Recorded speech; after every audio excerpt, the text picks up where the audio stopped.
ঘুমানোর আগে এই ৫টি ইস্তেগফারের আমল করুন, ইনশাআল্লাহ তাআলা আল্লাহ যদি কবুল করে নেয়, মৃত্যুর পর সাথে সাথেই জান্নাতে চলে যেতে পারবেন। প্রিয় দর্শক, মানুষের হায়াত মৌতের তো কোনো গ্যারান্টি নেই। কোন সময় একটা মানুষ কবরের জিন্দেগিতে চলে যাবে সেটা কেউ বলতে পারে না।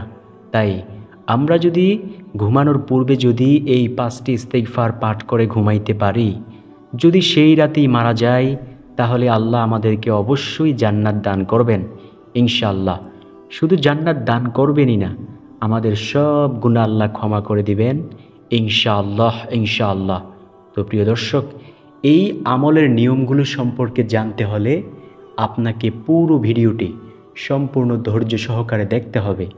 তাহলে জানতে পারবেন কিভাবে আপনি এই ইস্তেগফারের আমলগুলো করবেন ইনশাআল্লাহ।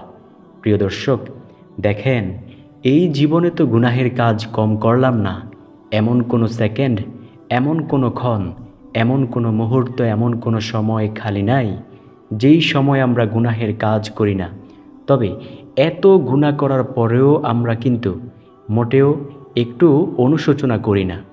আমরা তো আজ পর্যন্ত আল্লাহ তাআলার কাছে বলতে পারলাম না, আল্লাহ তুমি আমাদের গুনাহগুলো ক্ষমা করে দাও। আল্লাহ তুমি আমাদের এই চোখের পানির দিকে তাকাইয়া আমাদের গুনাহগুলো ক্ষমা করে দাও। আমরা তো আজও পর্যন্ত একটু কান্না করেও মহান মালিকের কাছে ক্ষমা চাইতে পারলাম না। অথচ দেখুন, নবী মূসা আলাইহিস সালামের জামানায় একটি পাথর মহান মালিকের কাছ থেকে ক্ষমা চেয়েছিল। প্রিয় দর্শক, চলুন সেই ঘটনাটি একটু জানি, তারপর আমরা জানব কোন সেই ৫টি ইস্তেগফার পাঠ করবেন। নবী মূসা আলাইহিস সালাম যখন তুর পাহাড়ে মহান মালিকের সাথে কথা বলতে যাইতেন, তিনি প্রতিদিনের মতো আজকেও তিনি যাইতেছেন। এমন সময় তিনি দেখতে পাইলেন যে একটা পাথরের মধ্য থেকে কান্নার আওয়াজ আসছে। নবী মূসা আলাইহিস সালাম সেই পাথরের কাছে গিয়ে জিজ্ঞেস করলেন, ও পাথর, কেন তুমি কান্না করো? তোমার কি এমন দুঃখ কষ্ট মনের মধ্যে? পাথরের মধ্য থেকে আওয়াজ আসলো, ও নবী শুনুন, আপনি তো আল্লাহর কাছে কথা বলেন, আপনি একটু আল্লাহর কাছে বইলেন তো, যাতে আল্লাহ আমাকে জ্বালানোর পূর্বে আমাকে ক্ষমা করে দেয়। আমি শুনেছি যে আল্লাহ তাআলা মানুষ আর পাথরকে দিয়ে জাহান্নামের আগুনকে প্রজ্বলিত করবেন। নবী মূসা আলাইহিস সালাম বলেন, ঠিক আছে, আমি যখন আল্লাহ তাআলার সাথে কথা বলবো তোমার জন্য আমি ক্ষমা চাইব। নবী মূসা আলাইহিস সালাম চলে গেলেন মহান মালিকের সাথে কথা বলতে। তিনি সেইখানে গিয়ে ভুলে গেলেন। আল্লাহ তাআলা তাকে মনে করিয়ে দিলেন, ও মূসা, তোমাকে কি কোনো পাথর কোনো কথা বলেছিল? নবী মূসা আলাইহিস সালাম বললেন, আল্লাহ হ্যাঁ, আমাকে একটি পাথর বলেছিল সে নাকি আপনাকে খুব বেশি ভয় পায়। আপনি তাকে আগুনে জ্বালানোর পূর্বে তাকে ক্ষমা করে দিতেন, আর সে অনেক অঝোর ধারায় কান্না করতেছে। আল্লাহ তাআলা বলেন, ও নবী মূসা, তুমি সেই পাথরকে গিয়ে সুসংবাদ জানিয়ে দিও যে আমি আল্লাহ তাকে ক্ষমা করে দিয়েছি। নবী মূসা আলাইহিস সালাম যাইতেছেন, বাড়ির দিকে ফিরে যাইতেছেন। পথিমধ্যে তার সাথে আবার সেই পাথরের সাক্ষাৎ হইল। নবী মূসা আলাইহিস সালাম সেই পাথরকে বললেন, ও পাথর শোনো, আল্লাহ তাআলার পক্ষ থেকে তোমার জন্য সুসংবাদ রয়েছে। আল্লাহ তাআলা জানিয়ে দিয়েছেন যে তোমাকে আল্লাহ ক্ষমা করে দিয়েছেন। ওই পাথরকে এই কথা বলে নবী মূসা আলাইহিস সালাম চলে গেলেন। কিছুদিন পর আবার যখন নবী মূসা আলাইহিস সালাম সেই পথ দিয়ে আবার আসতেছেন, তুর পাহাড়ে যাবেন আল্লাহর সাথে কথা বলতে, তখন তিনি আওয়াজ শুনতে পাইলেন যে সেই পাথরের মধ্য থেকে পূর্বের থেকেও আরও বেশি পরিমাণে কান্নার আওয়াজ আসছে। নবী মূসা আলাইহিস সালাম ওই পাথরকে জিজ্ঞেস করলেন, ও পাথর, কিছুদিন পূর্বেই তো আল্লাহ তোমাকে পরিপূর্ণভাবে ক্ষমা করে দিয়েছিল, এখন আবার তুমি কেন কান্না করো? পাথরের মধ্য থেকে আওয়াজ আসছে, ও নবী মূসা, যেই কান্নার কারণে আল্লাহ তাআলা আমাকে ক্ষমা করেছেন, আমার বুঝতে বাকি নাই যে আল্লাহ তাআলা কান্নাকে অনেক বেশি পছন্দ করেন। আল্লাহ তাআলা কান্নাকে পছন্দ করেন, আর আমি এই কান্নাটাকে বেশি মাত্রায় করব না, এটা কি কখনো সম্ভব নবী মূসা? তাই আমি কান্নার পরিমাণ আরও বেশি বাড়িয়ে দিয়েছি। সুবহানাল্লাহ। নবী মূসা আলাইহিস সালাম তখন বুঝতে পারলেন যে কান্নার কত দাম, কত দাম। প্রিয় দর্শক, দেখুন, একটা পাথর হইয়া যদি কান্না করে মহান মালিকের কাছে ক্ষমা চাইতে পারে, তাহলে আমরা সৃষ্টির সেরা জীব আশরাফুল মাখলুকাত হয়ে কেন মহান মালিকের কাছে ক্ষমা চাইতে পারবো না? কে আমাদেরকে বাধা দেয়? অবশ্যই অভিশপ্ত ইবলিস আমাদেরকে বাধা দেয়। ইনশাআল্লাহ আমরা সব সময় চোখের পানি ফেলে ফেলে মহান মালিকের কাছে কান্না করব। আল্লাহ আমাদের সব দোয়া কবুল করবেন ইনশাআল্লাহ। নবীজি সাল্লাল্লাহু আলাইহি ওয়াসাল্লাম বলেন, উম্মতেরা শোনো, কান্না করো, কান্না যদি নাও আসে তারপরেও কান্নার বাহানা করো, তাতেও সওয়াব।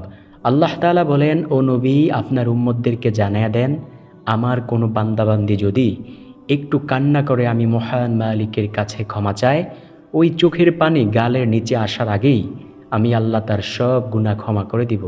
সুবহানাল্লাহ। হাশরের ময়দানে আল্লাহ তাআলা রব্বুল আলামিন ফেরেশতাদেরকে বলবেন, ও ফেরেশতারা, এই জাহান্নামকে তোমরা টেনে ধরে রাখো। জাহান্নাম দ্রুত দৌড়ে আসতে থাকবে সব হাশরবাসীকে গিলে খাওয়ার জন্য। তো বিচার তো এখনো হয় নাই। তো আল্লাহ বলবেন, ফেরেশতারা জাহান্নামকে ধরে রাখো।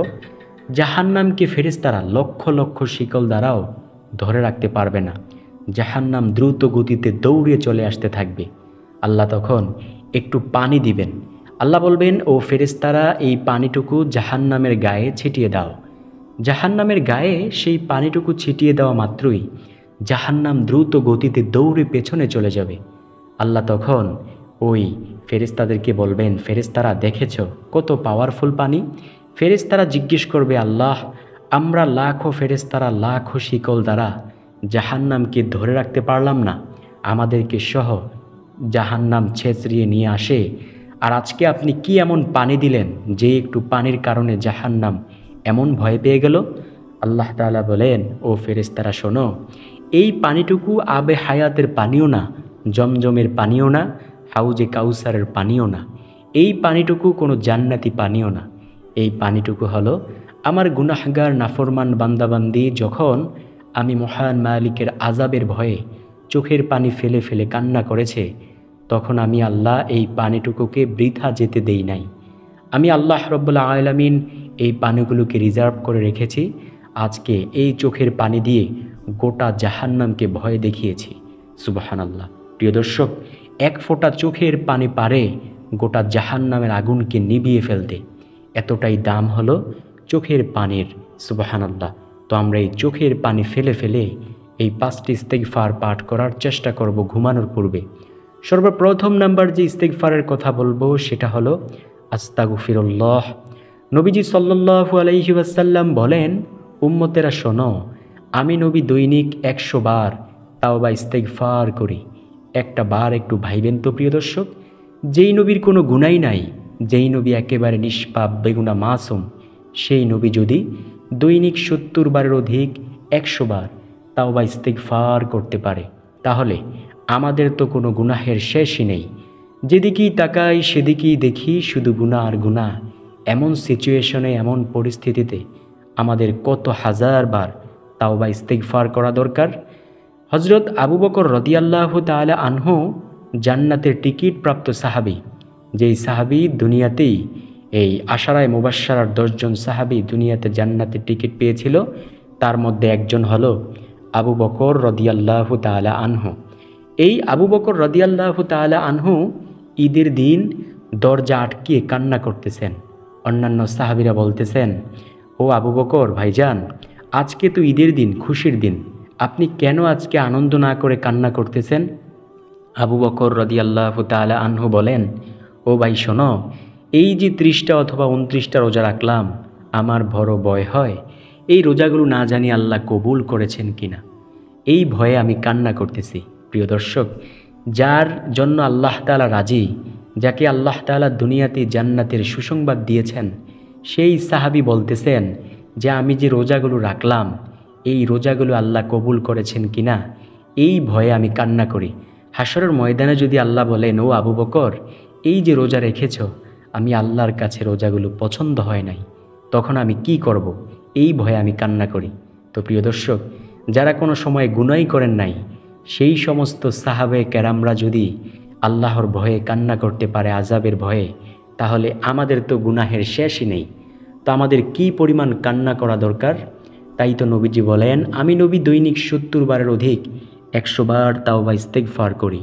তো আমরা ইনশাআল্লাহ বেশি বেশি পরিমাণে এই ইস্তেগফার পাঠ করার চেষ্টা করব, অর্থাৎ আস্তাগফিরুল্লাহ এটা বলার চেষ্টা করব ইনশাআল্লাহ।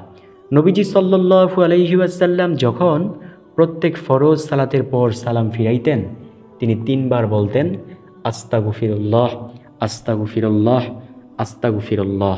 তাই প্রিয় দর্শক, আপনিও যখন প্রত্যেক ফরজ সালাতের পর সালাম ফিরাইবেন 3 বার বলবেন আস্তাগফিরুল্লাহ, আস্তাগফিরুল্লাহ, আস্তাগফিরুল্লাহ।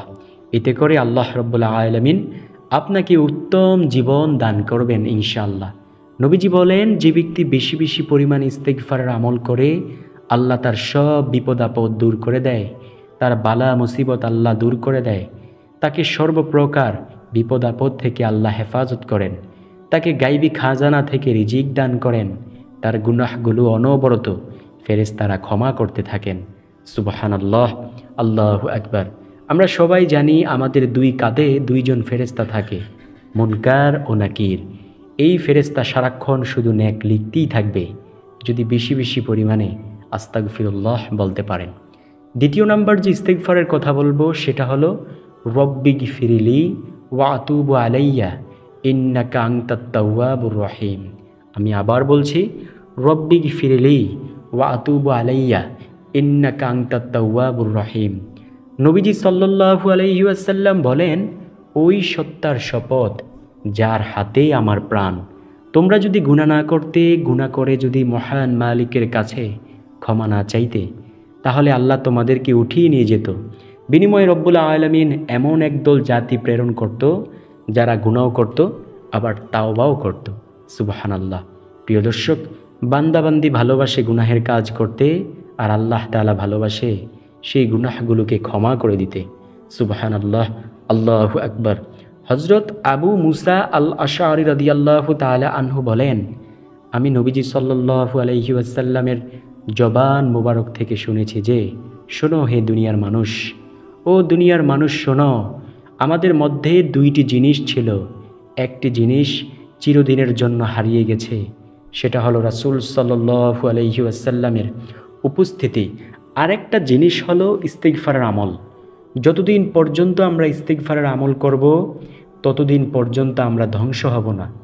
যখন ইস্তেগফারের আমল করা বন্ধ করে দিব, তখনই আমাদের ধ্বংস অনিবার্য। প্রিয় দর্শক, আমরা যদি চাই যে ধ্বংস না হতে, ইনশাআল্লাহ বেশি বেশি পরিমাণে বলবো রব্বিগফিরলি ওয়া আতুবু আলাইয়া ইন্নাকা আনতাত তাওয়াবুর রহিম। আল্লাহ সুবহানাহু ওয়া তাআলা অবশ্যই আমাদেরকে উত্তম জীবন দান করবেন ইনশাআল্লাহ। দুনিয়ার কল্যাণ ও আখিরাতের কল্যাণ দিবেন ইনশাআল্লাহ। তৃতীয় নাম্বার যে ইস্তেগফারের কথা বলবো, সেই ইস্তেগফারটি হলো সাইয়্যিদুল ইস্তেগফার। নবীজি সাল্লাল্লাহু আলাইহি ওয়াসাল্লাম বলেন, যে ব্যক্তি সকালবেলা একবার সাইয়্যিদুল ইস্তেগফার পাঠ করে সে যদি সন্ধ্যা হওয়ার আগেই মারা যায়, তবে সে জান্নাতি হবে। আবার কোনো ব্যক্তি যদি সন্ধ্যাবেলা একবার সাইয়্যিদুল ইস্তেগফার পাঠ করে সে যদি সকাল হওয়ার আগেই মারা যায়, তবে সেও জান্নাতি হবে। প্রিয় দর্শক, সাইয়্যিদুল ইস্তেগফার জানতে চান? চলুন জেনে নেওয়া যাক। সাইয়্যিদুল ইস্তেগফার হলো আল্লাহুম্মা আনতা রব্বি লা ইলাহা ইল্লা আনতা খলাকতানি ওয়া আনা আবদুকা ওয়া আনা আলা আহদিকা ওয়া ওয়াদিকা মাস্তাতাতু আউযু বিকা মিন শাররি মা সনাতু আবউ লাকা বিনি'মাতিকা আলাইয়া ওয়া আবউ বিযামবি ফাগফিরলি ফাইন্নাহু লা ইয়াগফিরুজ যুনুবা ইল্লা আনতা। এটাই হলো সাইয়্যিদুল ইস্তেগফার। কোনো ব্যক্তি যদি সকালবেলা একবার সাইয়্যিদুল ইস্তেগফার পাঠ করে সে যদি সন্ধ্যা হওয়ার আগেই মারা যায়, তবে সে জান্নাতি হবে। আবার কোনো ব্যক্তি যদি সন্ধ্যাবেলা একবার সাইয়্যিদুল ইস্তেগফার পাঠ করে সে যদি সকাল হওয়ার আগেই মারা যায়, তবে সেও জান্নাতি হবে। সুবহানাল্লাহ, আল্লাহু আকবার। প্রিয় দর্শক, তাই ঘুমানোর পূর্বে সাইয়্যিদুল ইস্তেগফার পাঠ করব। যদি ওই ঘুমিয়ে আমি মারা যাই, তো ইনশাআল্লাহ অবশ্যই আল্লাহ জান্নাত দান করবেন। নবীজি সাল্লাল্লাহু আলাইহি ওয়াসাল্লাম হাদিসের মধ্যে কিন্তু বলেই দিয়েছেন। চতুর্থ নাম্বার যে ইস্তেগফারের কথা বলবো সেটা হলো বেশি বেশি পরিমাণে বলবেন রব্বানা যালামনা আনফুসানা ওয়া ইল্লাম তাগফির লানা ওয়া তারহামনা লানাকুনান্না মিনাল খাসিরিন। আমরা সবাই জানি যে আমাদের আদি পিতা আদম আলাইহিসসালাম ও আদি মাতা আম্মাজান হাওয়া আলাইহিসসালাম যখন জান্নাতি ফল খেয়ে ভুল করে বসলেন, তখন রব্বুল আলামিন তাদেরকে এর শাস্তি স্বরূপ হিসেবে দুনিয়াতে পাঠিয়ে দিয়েছেন। তারা দুনিয়ার একজন এই মাথায় আরেকজন ওই মাথায় থেকে দীর্ঘ 350 বছর অঝোর ধারায় কান্না করেছেন। এতদিন কান্না করতে করতে তারা সব সময় শুধু বলতো, রব্বানা জালামনা আনফুসানা ওয়া ইল্লাম তাগফির লানা ওয়া তারহামনা লানাকুনান্না মিনাল খাসিরিন। রব্বুল আলামিনের নিকট এই আমলটা এতটাই পছন্দ হয়েছে যে আল্লাহ সুবহানাহু ওয়া তাআলা পবিত্র কোরআনুল কারীমের একটি আয়াত হিসেবে এই আয়াতটিকে দিয়ে দিয়েছেন। তাই প্রিয় দর্শক, আমরা যদি আল্লাহর কাছে ক্ষমা চাইতে চাই, সব সময় বলবো রব্বানা জালামনা আনফুসানা ওয়া ইল্লাম তাগফির লানা ওয়া তারহামনা লানাকুনান্না মিনাল খাসিরিন। রব্বুল আলামিন আমাদেরকে অবশ্যই ক্ষমা করবেন। আল্লাহর কাছে কোনো জিনিসের কোনো কমতি নেই প্রিয় দর্শক, চাইতে জানলে অবশ্যই তা পাওয়া যাবে। রব্বুল আলামিন বলেন, আমার কাছে চাও, দুনিয়ার কারো কাছে চাইয়া কোনো লাভ নাই। আমি আল্লাহর কাছে চাও, আমি আল্লাহ তোমাকে ক্ষমা করে দেব। সর্বশেষ নাম্বার ইস্তিগফার হলো আস্তাগফিরুল্লাহ রাব্বি মিন কুল্লি যামবি ওয়া আতুবু ইলাইহি লা হাওলা ওয়ালা কুওয়াতা ইল্লা বিল্লাহ। এই 5টি ইস্তিগফার পাঠ করবেন ঘুমানোর পূর্বে এবং পরিপূর্ণ তাওবা করবেন। যদি সেই রাতেই মারা যান, আল্লাহ আপনাকে জান্নাত দান করবেন ইনশাআল্লাহ, যেই জান্নাতে কোনো দুঃখ নেই, সব সময় শুধু শান্তি আর শান্তি। এমন জান্নাত পেতে হলে অবশ্যই বেশি বেশি ইস্তিগফার করা প্রয়োজন। তো প্রিয় দর্শক, আশা করব ভিডিওটি আপনাদের কাছে ভালো লাগবে। ভালো লাগলে শেয়ার করতে ভুলিয়েন না।